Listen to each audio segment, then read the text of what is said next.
ہر قوم کوئی نہ کوئی تہوار مناتی ہے، اور لوگ چونکہ معاشرہ انفرادی سطح پر بھی راضی رہنا چاہتا ہے اور اجتماعی ماحول بھی فراہم کرنا چاہتا ہے، قومیں بڑے بڑے تہوار مناتی ہیں، میلوں کا بندوبست کرتی ہیں، دن منائے جاتے ہیں۔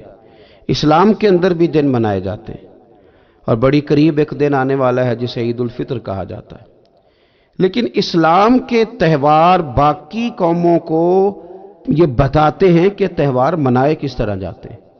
تو سب سے پہلے تو یہ یاد رکھیں کہ اسلام کے اندر جب عید آتی ہے تو اس کا کوئی مقصد ہے، اور ہم نے عید کو کس طرح منانا ہے یہ سارا کچھ ہمارا دین ہمیں بتاتا ہے۔ پہلے تو آپ دیکھیں کہ عید مسلمان نے کس طرح منانی ہے۔ سویرے جب اس نے اٹھنا ہے تو اس نے فجر کی نماز کے بعد دوبارہ سے تیاری کرنی ہے، غسل کرنا ہے، صاف لباس پہننا ہے، خوشبو لگانی ہے، اور کرنا یہ ہے کہ نماز کے لیے جانا ہے۔ اس کے عید کا آغاز، اس کے اس خوبصورت تہوار کا آغاز اللہ تبارک و تعالیٰ کی عبادت سے ہو رہا ہے، اور عید منا کب رہا ہے؟ رمضان کے 30 روزے پورے کرنے کے بعد، یا 29 کا چاند دیکھنے کے بعد۔ تو سب سے پہلے ہمیں یہ بتایا جا رہا ہے کہ جب تم عید مناؤ گے تو تم سجدہ شکر کے ساتھ مناؤ گے، اپنے رب کے ساتھ جوڑ کے مناؤ گے، اللہ تبارک و تعالیٰ کی عبادت کے ساتھ مناؤ گے۔ تو اس میں کوئی شور و غوغا نہیں، کوئی ریلیاں نہیں، کوئی جلوس نہیں، کوئی پٹاخے نہیں، کوئی گانا باجا نہیں، اللہ کی عبادت کے ساتھ بتایا جائے گا کہ تمہارا جو تہوار ہے وہ تہذیب کا، شائستگی کا، خوبصورتی کا، نظم و نسق کا ایک بہترین ذریعہ۔ تم بڑے راضی جب ہوگے تو پھر بھی تم اپنا ساری جھکاؤ گے رب کی بارگاہ میں، پھر بھی تم یہی کہو گے سبحان ربی العظیم، پھر بھی تم یہی کہو گے سبحان ربی الاعلی، پھر بھی تم اس کی بارگاہ میں جبین نیاز جھکاؤ گے کہ یہ جو تمہارے پاس عید کا دن آیا ہے یہ اجتماعیت کا دن ہے۔ آپ جب صف میں کھڑے ہوں گے نماز عید کے لیے تو کیا امیروں کی صفیں علیحدہ ہوں گی؟ غریبوں کی الگ ہوں گی؟ کیا پڑھے لکھوں کی الگ ہوں گی اور ان پڑھ لوگوں کی الگ ہوں گی؟ کیا قبیلوں کی الگ ہوں گی اور دوسرے قبیلے کی الگ ہوں گی؟ ایسا نہیں، ایک ہی صف میں کھڑے ہو گئے محمود و یاز، نہ کوئی بندہ رہا نہ کوئی بندہ نواز، صاحب و محتاج و غنی ایک ہوئے، اور تیری سرکار میں پہنچے تو سبھی ایک ہوئے۔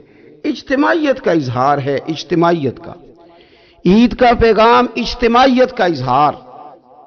اور پھر نماز عید ختم ہوئی تو سب نے ایک دوسرے کو گلے لگایا، غریب نے امیر کو، امیر نے غریب کو، پہلے ایک صف میں نماز پڑھی پھر گلے لگایا، چھوٹے نے بڑے کو، بڑے نے چھوٹے کو، سب ایک دوسرے کے ساتھ محبت کا رشتہ قائم رکھنے لگے۔ تو عید نے دوسرا پیغام اجتماعیت کا دیا کہ تم اللہ تبارک و تعالیٰ کی توحید کے نام پر، تم رسول پاک صلی اللہ تعالی علیہ وسلم کی غلامی کے نام پر ایک ہو، ایک۔ ہزاروں قومیں وجود میں آئیں دہر میں خشک و تر کے رشتے سے، پر ہم نے بنیاد دوستی رکھی یاد خیر البشر کے رشتے سے۔ اور اقبال کہنے لگے اپنی ملت پر قیاس اقوام مغرب سے نہ کر، خاص ہے ترکیب میں قوم رسول ہاشمی۔ یہ جو نماز پڑھ رہے ہیں اور بعد میں گلے مل رہے ہیں، ان کا ایک ہی تعارف ہے کہ یہ رسول ہاشمی کی قوم ہے۔ یہ تعارف اجتماعیت کا درس، پیار کا درس، مساوات کا درس، چھوٹے بڑے کے فرق کو ختم کرنے کا درس، امیر غریب کی تفریق مٹانے کا درس، اس کا نام عید ہے۔ آپ یہ دیکھیں کہ کوئی بھی ہمارا موقع ہے نا تو اسلام نے اس پر کچھ تعلیمات دی ہیں۔ اگر آپ کو اللہ بیٹا دیتا ہے، بیٹی دیتا ہے، تو اس کا عقیقہ کرنا ہے، دوسروں کو کھانا کھلانا ہے۔ اگر اللہ نے شادی کا موقع دیا تو سنت ہے ولیمہ کرنا ہے، لوگوں کو کھانا کھلانا ہے۔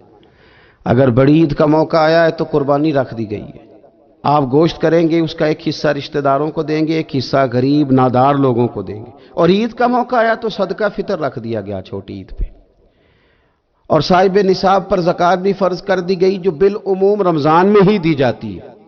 رمضان میں زیادہ تر مسلمان دینے کی کوشش کرتے ہیں۔ تو اس سے کیا ہوتا ہے کہ انسان اپنی خوشیاں دوسروں کے ساتھ بھی جوڑتا ہے، وہ اکیلے خوشی نہیں منا رہا، وہ دوسروں کے ساتھ اپنی خوشیوں کو جوڑ رہا ہے، غریب کو کھانا کھلا رہا ہے۔ اور نبی پاک صلی اللہ علیہ وسلم نے فرمایا وہ دعوت بڑی ملعون ہے، وہ بڑی لعنت والی دعوت ہے کہ کسی نے دعوت پکائی اور صرف امیروں کو دعوت دی جائے، غریبوں کو نہ دی جائے۔ سیاسی افطاریاں کرائی جائیں، اور ولیمے پہ بھی اگر اپنے بیٹے کے بلایا جائے تو امیر امیر لوگوں کو، سیاسی لوگوں کو، بڑے لوگوں کو دعوت دی جائے۔ دعوت تو خیر والی وہ ہے جس میں چھوٹا بڑا امیر غریب سب شریک۔ تو عید کے موقع پر بھی یہ ضروری تو نہیں کہ ہم 6 جوڑے ہی بنوائیں، 3 جوڑوں سے بھی گزارا ہو سکتا ہے۔ اس طرف بھی تھوڑی توجہ کر لیں کہ جس گھر کے اندر 1 جوڑا بھی خریدنا مشکل ہے، یہ کوئی ضروری تو نہیں کہ 10 جوڑے ہی خریدے جائیں، 2 پہ بھی گزارا ہو سکتا ہے۔ 3 جوتے لینے کی بجائے 1 سے بھی عید گزر جاتی ہے، لیکن تھوڑی سی توجہ اگر غرباء کی طرف بھی کر لی جائے، مساکین کی طرف۔ یہ کل پرسوں خبر آ رہی ہے کہ ہمارے پنجاب میں ایک ایسا شہر بھی ہے جس میں باپ نے صرف اس لیے اپنے بچے نہر میں پھینک دیے ہیں کہ انہوں نے عید کے لیے کپڑے مانگے تھے۔ اس قسم کی داستانیں جس قوم کے اندر موجود ہوں تو وہ قوم پھر کسی کا خیال ہی نہ کرے، وہ سارا مال اپنے اوپر ہی خرچ کرنا چاہے، اسے احساس ہی پیدا نہ ہو کہ کسی اور کو بھی ضرورت ہے۔ تو عید ہمیں موقع دیتی ہے۔ بزرگوں نے لکھا ہے کہ یہ جو عید پہ کہا گیا نا کہ ایک رستے جاؤ اور دوسرے رستے سے واپس آؤ، تو اس میں بھی شاید ایک حکمت ہمیں یہ بھی نظر آتی ہے کہ کئی دفعہ ایک گلی سے گزرے تو گزرتے وقت خیال آتا ہے کہ یار یہ گھر ایسا ہے، دیکھ کے پتہ چلتا ہے کہ جو غریب ہے مجھے تھوڑا ان کا خیال رکھنا چاہیے۔ پھر دوسری سائیڈ سے واپس آؤ، شاید تمہیں گھر بیٹھے یاد نہ آئے اور مکان دیکھ کے تمہیں سمجھ آ جائے کہ یہاں تو شاید روٹی بھی وقت پہ نہ پکتی ہو، اتنے غریب ہیں۔ تو اسلام نے ہر چیز میں حکمت رکھی، اور صرف عید کے موقع پہ نہیں، مستقل آپ غرباء کے، مساکین کے سرپرست بننے کی، معاون بننے کی کوشش کریں، رسمی طور پر نہیں۔ پچھلے سال نا عید گزری تو مجھے ایک دوست نے ایک پنجابی کا شعر بھیجا، اس نے کہا حضرت جی اس کو ذرا ضرور پڑھیں۔ تو شعر بڑا انوکھا تھا۔ وہ شعر کیا تھا؟ اور راشن ونڈن والے لوکو، او راشن ونڈن والے لوکو، او عیدوں بعد بھی بھوک لگ دیجے۔ عید کے بعد بھول ہی گئے تم؟ مستقل بنیادوں پر کوشش کریں کہ آپ معاون بنے، غرباء کے، مساکین کے، یتیموں کے، ان لوگوں کی مدد کریں۔ حضرت بشیر بن عقبہ رضی اللہ تعالیٰ عنہ فرماتے ہیں کہ میرے والد جنگ احد میں شہید ہو گئے تھے اور میں ایک کونے میں کھڑا رو رہا تھا، تو نبی پاک صلی اللہ تعالیٰ علیہ وسلم نے مجھے دلاسا بھی دیا، دست شفقت بھی رکھا۔ تو میں نے کہا حضور میرے والد چلے گئے تو کیا بنے گا؟ تو کیا انداز حضور نے اختیار کیا اور کیا انہیں عظیم نسبتوں سے نواز دیا۔ حضور فرمانے لگے اے بشیر بن عقبہ تو پسند نہیں کرتا کہ فاطمہ تیری بہن بن جائے، عائشہ تیری ماں بن جائے اور محمد تیرے والد بن جائیں صلی اللہ تعالیٰ علیہ وسلم؟ مستقل تجھے رشتے نہ دے دیے جائیں، مستقل ہی تجھے سہارا نہ دے دیا جائے، مستقل بنیادوں پر ہی تیرا خیال نہ رکھا جائے۔ نبی پاک صلی اللہ تعالیٰ علیہ وآلہ وسلم کو نا جو چیز بڑی پسند ہے وہ ایثار ہے، اپنے منہ کا نوالا نکال کے کسی کو دے دینا، یہ حضور کو بڑا ہی پسند۔ قربانی کرنا، ایثار کرنا، ضرورت ہوتے ہوئے کسی کی مدد کرنا۔ قرآن مجید آپ پڑھے نا تو صحابہ کی تعریف قرآن نے بیان کی، فرمایا وَيُؤْثِرُونَ عَلَىٰ أَنفُسِهِمْ وَلَوْ كَانَ بِهِمْ خَصَاصَةٌ، فرمایا وہ دوسروں پر ایثار کر دیتے ہیں چاہے انہیں کتنی ہی ضرورت کیوں نہ ہو۔ عید قریب آ گئی، لیکن کچھ لوگ ایسے بھی ہیں جن سے میں نے دبے لفظوں میں پوچھا کہ سوٹ سلوا لیا ہے؟ انہوں نے جب یہ کہا نا کہ دکانیں ہی نہیں صحیح طریقے سے کھلی تو وہ نا ان کی جھکی جھکی آنکھیں بتاتی تھیں کہ دکان پہ جانے کے پیسے کوئی نہیں پاس۔ ایک شاعر تھا تو وہ کہتا ہے کہ میں کھلونوں کی دکان کے پاس سے گزرا، میں بھی ساتھ تھا، میرا بیٹا بھی اور میرا پوتا بھی۔ تو میرا پوتا ضد کرنے لگا کہ کھلونا لینا ہے، تو میرے بیٹے نے بڑا سمجھایا نہیں لینا نہیں لینا، پر بچے نے ضد نہیں چھوڑی، باپ نے مارا بھی ڈانٹا بھی، پر اس نے کہا نہیں میں نے کھلونا لینا ہے۔